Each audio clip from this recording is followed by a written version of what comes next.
Alors donc, on continue. Vous pouvez nous donner les étapes de la démarche. On a répondu 2 fois à cette question. Peut-on mettre en place une norme ISO 9001 au sein de l'établissement scolaire et de formation si oui, comment? Alors donc, comme j'ai dit au départ, donc la norme ISO 9001, donc il y a un chapitre dans la norme, donc qui est le chapitre domaine d'application. Donc c'est le chapitre 1 de la norme. Donc c'est une norme qui est applicable pour n'importe quel organisme, quoi que ce soit son activité, sa taille, s'il s'agit d'une activité de service, de production, etc. Donc il est applicable partout. Vous pouvez l'appliquer bien sûr dans ou bien dans un établissement scolaire. Donc généralement il y a plusieurs écoles privées ou bien des écoles aussi supérieures qui ont mis en place le système de management de la qualité. C'est même démarche que la mise en place de ce système dans une entreprise. Donc même exigences qui sont applicables et tout. Donc c'est de la même façon, comme j'ai déjà détaillé dans la démarche à suivre pour mettre en place un système de management de la qualité. Alors vous pouvez nous donner, c'est bon, on peut en mettre en monsieur, est-ce que l'organisme doit conserver des informations sur les non-conformités de l'organisme si oui, quel est l'intérêt de cette conservation? Alors donc c'est une bonne question. Oui, il faut avoir des informations documentées sur les non-conformités de l'organisme. Alors donc premièrement, lorsqu'on parle de non-conformité, donc déjà la détection d'une non-conformité, ça veut dire l'analyse des causes de cette non-conformité, ça veut dire la planification des actions pour maîtriser ou bien pour gérer cette non-conformité. Donc ça peut nous aider bien sûr pour bien maîtriser, pour éviter la réapparition de cette non-conformité, parce que tout simplement on dit que le fait que déjà d'avoir cette non-conformité, donc il y a toujours le risque que cette non-conformité apparaît ou bien réapparaît encore une fois, ça d'une part. D'autre part, lorsqu'on parle d'une exigence qui est très importante aussi dans la norme, qui est la gestion des connaissances, donc le fait de bien gérer ou bien d'avoir une information documentée relative à la non-conformité, ça peut améliorer la connaissance, c'est-à-dire ça peut vous aider à avoir un retour d'expérience pour voir par exemple dans le cas de l'apparition d'une non-conformité similaire ou bien de la même non-conformité, c'est-à-dire on n'aura pas obligé ou bien on va gagner du temps au lieu de refaire une analyse des enjeux, etc. Donc c'est-à-dire on sait bien quelles sont les actions à mettre en place pour corriger cette non-conformité. Et c'est ça où il vient, ou bien c'est pour ça il vient ce qu'on appelle l'analyse des risques. Donc c'est-à-dire déjà d'avoir ou bien de planifier des actions face à ce risque afin de bien maîtriser ces risques et bien sûr afin de diminuer l'occurrence ou bien la fréquence de l'apparition de ces risques ou bien la gravité de ce risque ou bien de cette non-conformité. On continue.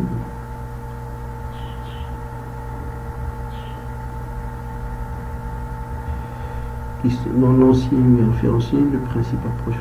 Vous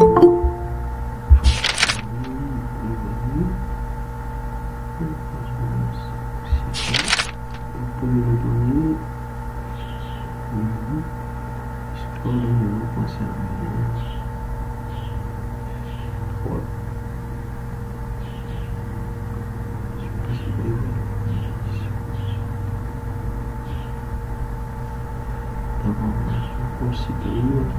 Est-ce que vous pouvez nous donner un exemple d'une planification de module? Alors, monsieur, attends, parce qu'il y a une question qui est proche. Je vais, pardon, pour voir. Alors, une question de monsieur J. D'abord, ma question, s'il vous plaît. Est-ce que vous pouvez nous donner un exemple d'une planification de modification sur chapitre 6.3? Alors donc pour le chapitre 6.3 qui est la gestion des modifications relatives au système de management de la qualité, donc la norme exige de planifier des actions pour gérer les modifications ou bien ce qu'on appelle les changements qui peut apporter notre système de management de la qualité. Donc je vais vous donner un exemple. Donc j'ai dit déjà que la norme il est applicable pour toute activité, pour tout service, etc. Donc il faut tout simplement déterminer déjà dans le chapitre 4.3, ce qu'on appelle le domaine d'application, c'est-à-dire le périmètre d'application de votre système de management de la qualité. Alors donc, pour répondre à cette question, supposons qu'on est une société qui a par exemple, ou bien qui se constitue de 3 unités par exemple, et nous avons commencé la mise en place de notre système de management de la qualité dans l'unité 1 par exemple, et ensuite par exemple nous allons planifier, ou bien nous avons décidé de mettre le système de management de la qualité sur la norme dans l'autre unité après 1 année, ou bien après 2 ans, ou bien après 6 mois par exemple. Donc ça, c'est une modification relative à notre système de management de la qualité, c'est une modification relative au périmètre de l'application de notre système, parce que tout simplement le périmètre il va être changé. Donc on aura besoin de planifier des actions pour gérer cette modification qui est la modification relative au périmètre de système de management de la qualité. C'est-à-dire on aura besoin de prendre des décisions, bien des actions, par exemple le recrutement du nouveau personnel, par exemple l'application du système, etc. Donc ce sont des actions que vous devez planifier pour gérer la modification. La même chose, supposons que nous voulons faire une extension relative à nos produits, c'est-à-dire on ajoute un autre produit, bien des nouveaux produits. Donc c'est une modification aussi liée au périmètre de notre système de management de la qualité, qui est l'activité ou bien les types des produits. Donc on aura besoin de planifier des actions, par exemple, comme j'ai dit, recrutement des nouveaux produits, des nouveaux personnes bien sûr pour gérer ou bien pour mettre le système de management de la qualité. Par exemple, on peut prendre comme décision la mise en place d'un laboratoire pour faire des nouveaux tests relatifs à ce nouveau produit, etc. Donc ce sont des actions qu'on doit planifier pour gérer la modification. Donc ça, c'est juste un exemple. On peut avoir aussi des autres exemples relatifs aux modifications. Supposons par exemple, il y a un départ de la direction générale qui a défini l'orientation stratégique, etc. Donc automatiquement, on aura une nouvelle orientation stratégique, etc. Donc on aura besoin tout simplement de planifier des actions, parce que tout simplement il s'agit d'une modification relative à notre système de management de la qualité, parce que on sait bien que le changement ou bien la modification relative à l'orientation stratégique, donc automatiquement l'orientation ou bien automatiquement le changement relatif aux objectifs qualité, relatif à l'infraction du travail, etc. Donc on aura besoin de gérer ces modifications en planifiant des actions. Alors donc est-ce que vous pouvez nous donner un exemple aussi, exemple du checklist. Madame Fatima Zarachouta, exemple de checklist s'il vous plaît. Je ne sais pas de quel checklist vous parlez. La démarche pour qualifier notre procédé afin d'assurer qu'il répond bien aux exigences de la norme. Alors donc pour s'assurer que vos processus répond bien aux exigences, donc vous pouvez utiliser l'audit interne, c'est-à-dire pour chaque processus vous verrez quelles sont les exigences ou bien quelles sont les exigences qui sont exigées pour ce processus. Et ensuite bien sûr vous faites votre analyse ou bien votre audit interne afin de détecter est-ce qu'il est conforme par rapport au référentiel ou bien par rapport aux exigences relatives à ce processus ou non. Et ensuite bien sûr vous sortez par un checklist ou bien vous sortez par un bilan de l'état actuel de ce processus afin de planifier bien sûr quelles sont les actions à mettre en place pour rendre ce processus qualifié ou bien se rendre ce processus conforme aux exigences de la norme. C'est une méthode à suivre pour planifier des actions à atteindre. Alors, monsieur Mehdi, est-ce qu'il y a une méthode à suivre pour planifier des actions? Donc, généralement, pour la méthode pour planifier des actions, donc il faut analyser déjà les causes pour avoir des actions qui sont ciblées. Ensuite, vous planifiez des actions. Pour les actions, pour se conformer à cette exigence, donc vous devez planifier ou bien vous devez mentionner quelles sont les actions, vous devez désigner le responsable de l'action, les ressources de chaque action, les ressources nécessaires, quels sont aussi les délais prévus pour la réalisation de l'action. Vous pouvez ajouter aussi la méthode de voir l'efficacité de l'action, etc. Donc c'est une démarche normale, donc c'est-à-dire l'action, le responsable de l'action, les ressources nécessaires, le délai, le jugement de l'efficacité, bien sûr le suivi de l'action jusqu'à la clôture. existe-t-il des indicateurs pour évaluer l'impact valeur ajoutée par un système de management de la qualité de l'organisme? Donc, pour les indicateurs de performance, donc, vous pouvez, pour chaque processus, avoir, par exemple, vos indicateurs que vous jugez nécessaires ou bien que vous décidez qu'ils sont ou bien que vous avez besoin. Donc généralement il y a plusieurs indicateurs ou bien des propositions. Donc la norme n'exige pas d'avoir qu'ils sont les indicateurs, mais généralement vous pouvez par exemple avoir des indicateurs qui sont liés au nombre des actions qui sont réalisées dans une période, par exemple au nombre des non-conformités détectées lors des audits, par exemple le taux de réalisation de ces actions, c'est-à-dire combien d'actions vous avez planifié, combien d'actions vous avez réalisé. Vous pouvez ajouter aussi un indicateur relatif à l'efficacité de ces actions, c'est-à-dire combien d'actions efficaces par rapport aux actions réalisées, le nombre aussi des audits internes, parce que c'est-à-dire tant que vous avez un nombre élevé des audits internes, donc c'est-à-dire il y a un bon suivi des indicateurs aussi, le respect de la revue de direction, le respect des actions planifiées lors de la revue de direction, etc. Donc vous avez plusieurs indicateurs que vous pouvez utiliser pour voir est-ce que votre système de management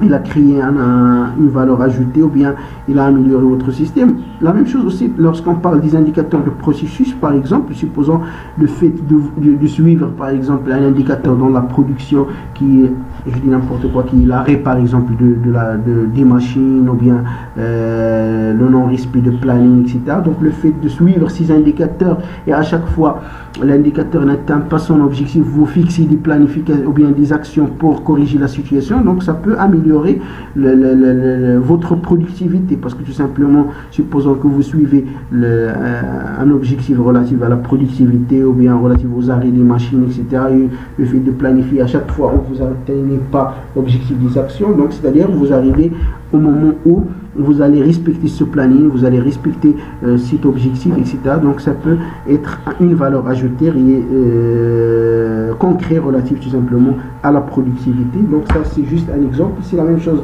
lorsqu'on parle d'une réclamation client par exemple. Donc c'est-à-dire supposons que nous avons un nombre élevé de réclamations clients et on planifie des actions pour gérer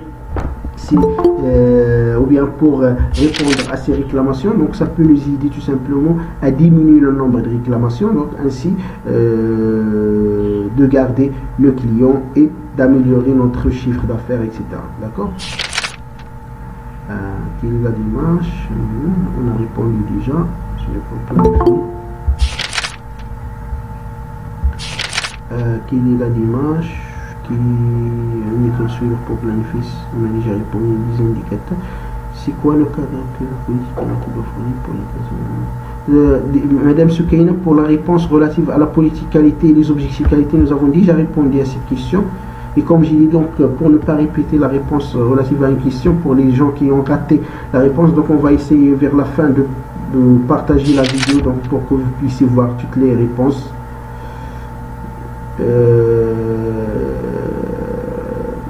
Mohamed Faraji, vous avez mis deux questions, nous avons déjà répondu comment évaluer les opportunités, un exemple des enjeux, nous avons déjà aussi répondu avec détails sur l'analyse des enjeux. Le multiprofil n'est pas exigé par la norme, mais est-ce qu'on peut dire que ce sont des moyens indispensables essentiels pour la maîtrise du processus? Madame Sheima, oui, la notion de procédure n'est pas exigée. J'ai dit que dans la norme, ou bien dans la nouvelle version, ce qu'on appelle la typologie des documents n'est pas exigée. Mais l'essentiel, c'est de documenter l'information avec la façon que vous voulez. Vous pouvez avoir par exemple la façon de rédiger une procédure. Ça va vous aider bien sûr pour la maîtrise de votre processus. Ça peut être aussi une méthode pour bien maîtriser ce qu'on appelle la connaissance. Donc supposons par exemple que vous avez rédigé une procédure, comment réaliser une tâche ou bien une activité, etc. ou bien comment réaliser un procédé.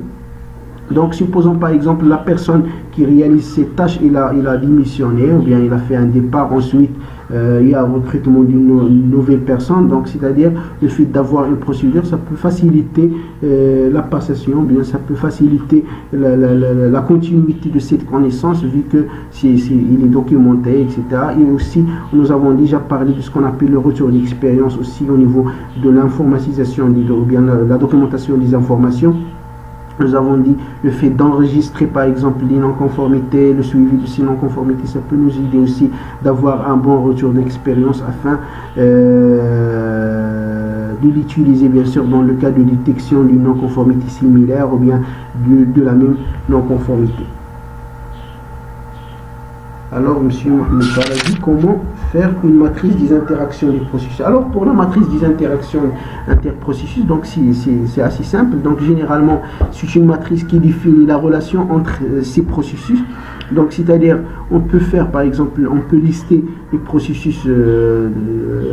Déjà, c'est une matrice diagonale, donc dans laquelle on peut lister horizontalement les processus, et avec même ordre, on peut les lister aussi horizontalement.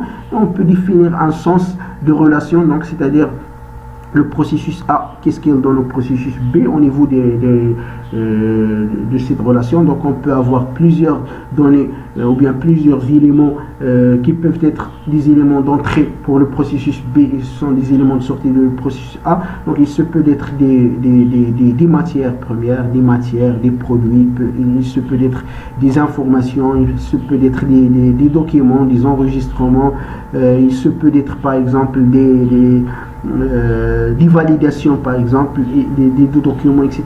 Donc dans ce cas-là, on met toutes les relations relatives ou bien entre ces deux processus, et de la même façon pour les autres processus, c'est-à-dire supposons par exemple on prend deux processus, par exemple l'achat et la production. Donc on peut dire que l'achat est donc par exemple à son élément ou bien à son client interne qui est la production, il demande les matières achetées, il demande par exemple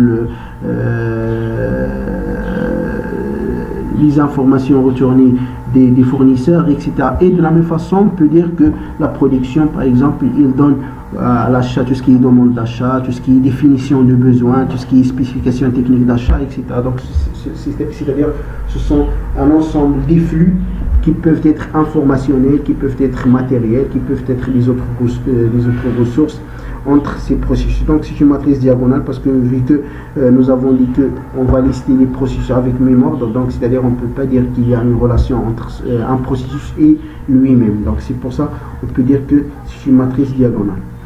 Alors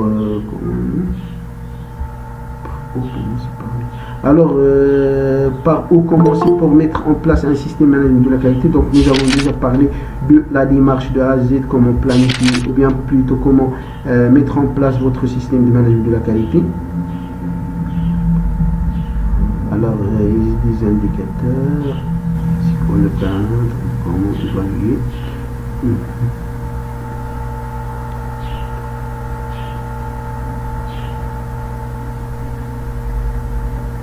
Comment faire une étude de finalisation des processus afin de vérifier.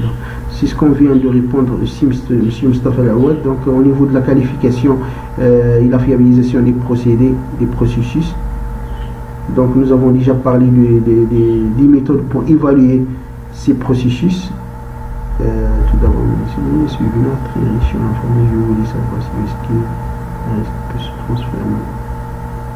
Oui, un risque, on peut le transformer en opportunité si nous arrivons par exemple bien maîtriser ce risque, nous avons identifié et planifié des actions qui sont efficaces pour gérer ce risque, etc. Donc on peut le considérer comme étant une opportunité. Je prends un exemple. Donc supposons que parmi les risques que nous avons dans une entreprise, par exemple, nous avons identifié que les personnes, par exemple, ou bien mal qualifiées, ou bien un besoin de qualification, ou un besoin au niveau de compétences. Donc supposons que nous avons planifié un ensemble des actions, donc par exemple la formation du personnel, l'encadrement du personnel, etc., etc.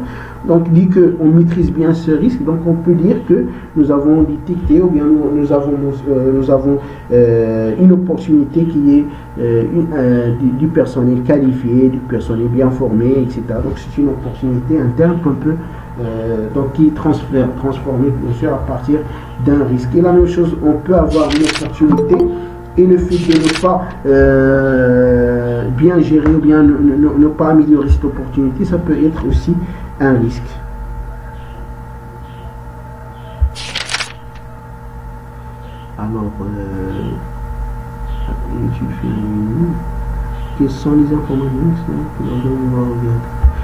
Alors, quelles sont les informations documentées externes que l'organisme doit garder? Donc généralement la norme, il dit que lorsqu'on parle de tout ce qui est documents externes, alors donc il y a ce qu'on appelle déjà, lorsqu'on parle des exigences, dans un système de management de la qualité, donc il y a plusieurs types d'exigences. Donc il y a des exigences qui sont, ou bien il y a des exigences normatives, donc c'est-à-dire que ce sont des exigences liées à la norme.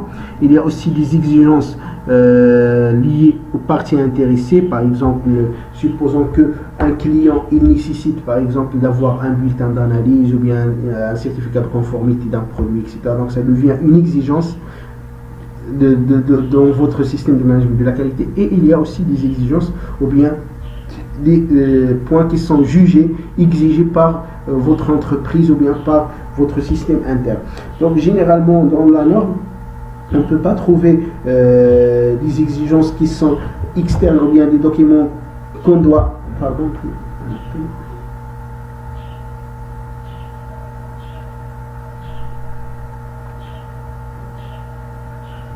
Alors, donc comme j'ai dit, donc il n'y a pas dans la norme, par exemple, une liste des documents qui doivent être externes, mais bien sûr, vous, autant qu'entreprise, vous pouvez avoir des documents que vous exigez nécessaires à avoir. Par exemple, supposons que vous réalisez un test d'un produit dans un laboratoire externe, donc vous pouvez dire que vous devez garder ce rapport externe, parce qu'il y a la possibilité qu'un client, par exemple, demande tout simplement ce rapport pour être sûr que son produit livré est conforme, etc.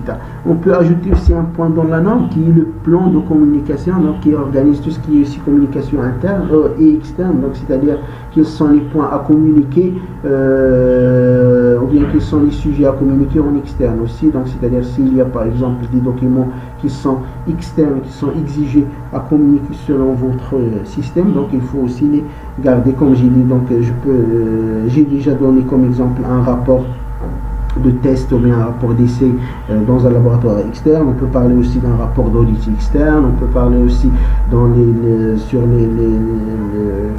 les normes ou bien les lois à Paris, etc. Donc c'est-à-dire que ce sont des documents qui peuvent avoir un impact aussi sur votre système management de la qualité. Alors, pardon, on continue les questions.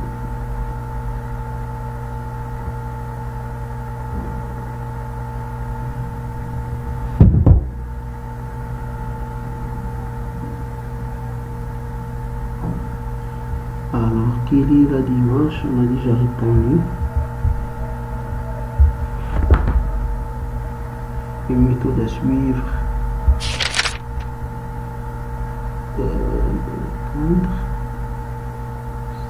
Pour évaluer l'impact, donc on a répondu à tout ça. Tout d'abord, ce sont les informations documentées.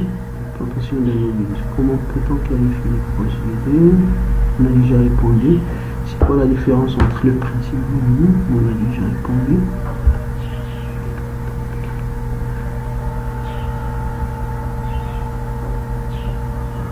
Alors pour l'étape, monsieur Essam, l'étape clé.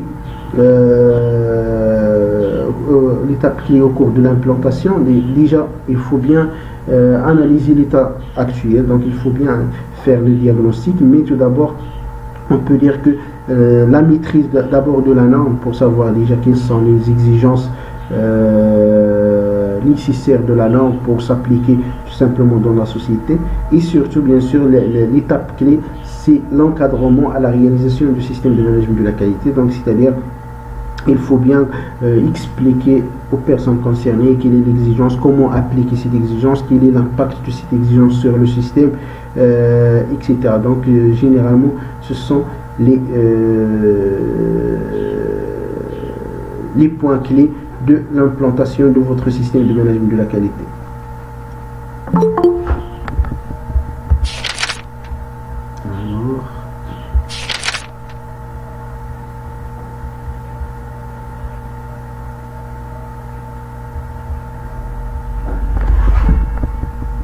Alors donc, je pense qu'on aura besoin d'arrêter. Donc, j'espère bien que j'ai répondu au maximum des questions. Donc, s'il y a des autres questions, vous pouvez me l'envoyer par mail ou bien sur LinkedIn. Donc, comme ça, on peut organiser notre webinaire afin de répondre aux autres questions. Donc, si vous avez des remarques, vous avez des propositions aussi, n'hésitez pas. Donc, j'espère bien que j'ai répondu au maximum des questions. J'espère aussi que ce webinaire était bénéfique pour vous. Et bien sûr, si vous avez des questions, donc je pense vous avez tous mon adresse mail, vous pouvez poser des questions, vous pouvez poser aussi bien, vous pouvez envoyer aussi vos commentaires, vos propositions.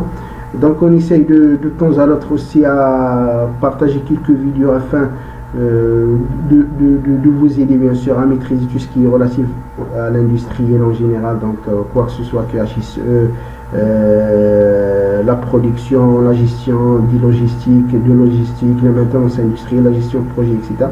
Donc si vous n'avez pas des autres questions, donc on va essayer d'organiser aussi une autre vidéo pour voir la norme ISO 14001, la norme 45001, surtout la partie réglementaire, donc comment se conformer à tout ce qui est texte légal et réglementaire, comment les appliquer, comment aussi analyser par exemple un texte réglementaire, quoi ce soit une loi ou bien un décret ou bien un arrêt. Donc je parle tout simplement sur les textes réglementaires marocains.